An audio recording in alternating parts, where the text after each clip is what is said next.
नमस्कार दोस्तों। त्यौहार अमीरों का होता है। इसका तात्पर्य यह है कि जब आपके पास पैसा होगा तो आप डेली यानी रोज़ाना त्यौहार मना सकते हैं। रोज़ आपके लिए होली दिवाली है। और आपके पास पैसा नहीं होगा तो कभी नहीं होगा। त्यौहार में एक गरीब और मिडिल क्लास व्यक्ति एक दूसरे के देख करके दिखावे के चक्कर में अपनी बजट से ज़्यादा खर्च कर देता है और उसे पता ही नहीं चलता है कि वो इतना परेशान क्यों है। कभी वो अपने कैलकुलेशन करता ही नहीं है।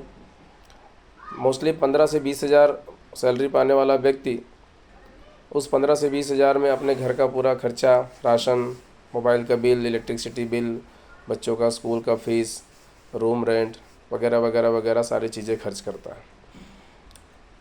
उसी उतने ही पैसे में वो पूरा अपना हिसाब किताब लगा के एडजस्ट करता है।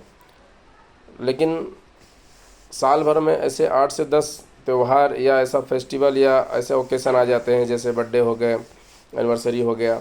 ऐसे तमाम जो है खर्चे हो जाते हैं और वो दिखावे के चक्कर में, एक दूसरे को देखने के दिखावे के चक्कर में तकरीबन 5 से 10 हज़ार रुपया पर ओकेशन में वो एक्स्ट्रा खर्च कर देता है। यानी अगर 10 ओकेशन में अगर वो 10 हज़ार रुपया खर्च करता है साल में, हर ओकेशन में 10 हज़ार खर्च होता है तो साल में तकरीबन 1 लाख रुपया उसका खर्च हो जाता है।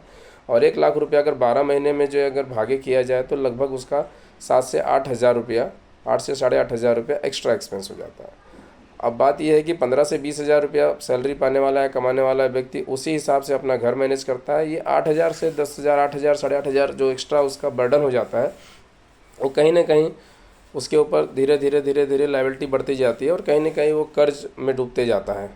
आपस में लेन देन करके कर्ज में करता है या छोटे मोटे बैंकों से लोन ले लेता है।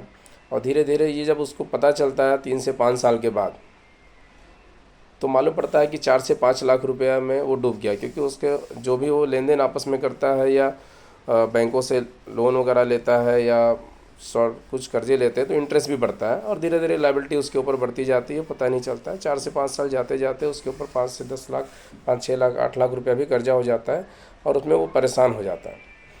तो दोस्तों, त्यौहार बहुत अच्छा है, सभी को मनाना चाहिए, लेकिन अपने बजट के हिसाब से।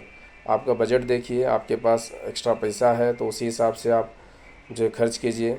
एक दूसरे के दिखावे के चक्कर में फालतू में अपने ऊपर बर्डन मत लीजिए। हाँ, अपना इनकम ग्रोथ की ध्यान दीजिए। अगर आपका इनकम बढ़ेगा, आपके पास पैसा रहेगा, आपके पास पैसा बहुत आएगा, आपके पास इनकम अच्छी रहेगी, तो आप रोज़ होली दिवाली रोज़ त्यौहार मना सकते हैं। ओकेज़न के लिए कोई वक्त नहीं है। गम में भी लोग पार्टी देते हैं, खुशी में भी पार्टी देते हैं। तो थैंक यू वेरी मच दोस्तों। हैप्पी दिवाली।